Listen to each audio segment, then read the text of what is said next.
Hello gardening lover हजुरहरूलाई मेरो mini ब्लगमा स्वागत छ। मेरो सानो गार्डन कस्तो छ हेरिदिनु ल।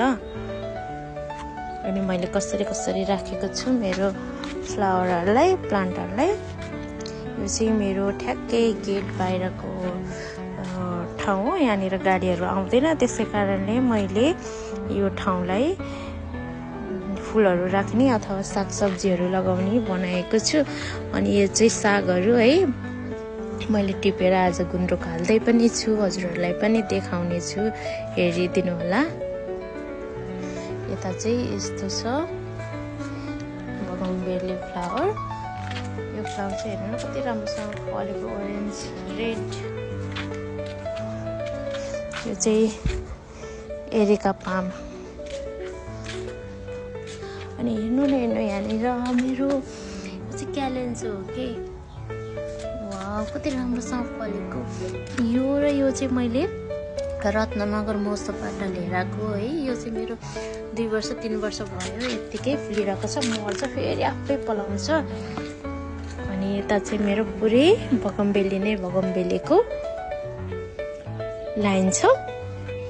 अनि यहाँ मिनी रोज छ, यो मैले हिजो लिएर आएको।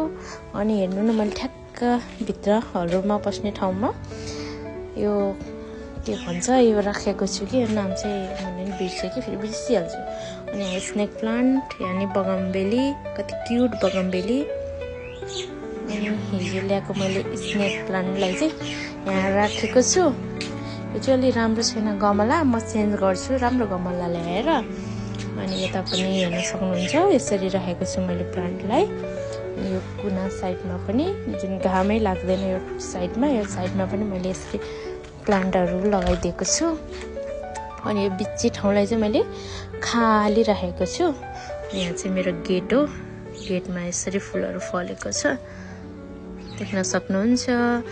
अनि यता चाहिँ ह्याङ्गिङ पट छ। यो ह्याङ्गिङ पटमा फुलहरू फुल्न सुरु भएको छ। यता पिङ्क कलर, यता चाहिँ ब्लू कलर, यहाँ चाहिँ रेड कलर है त साथीहरू। अनि यो कुनामा मेरो मनी प्लान्ट यसरी कुना हुँदै गएको छ। अनि यता पनि छ है प्लान्ट, यता नि हेर्न सक्नुहुन्छ। मेरो प्लान्टहरू मैले यसरी राखेको छु। अनि यो कुनामा नि यसरी साथीहरू कस्तो लाग्यो। अनि मैले यो यहाँ राखेको चाहिँ कस्तो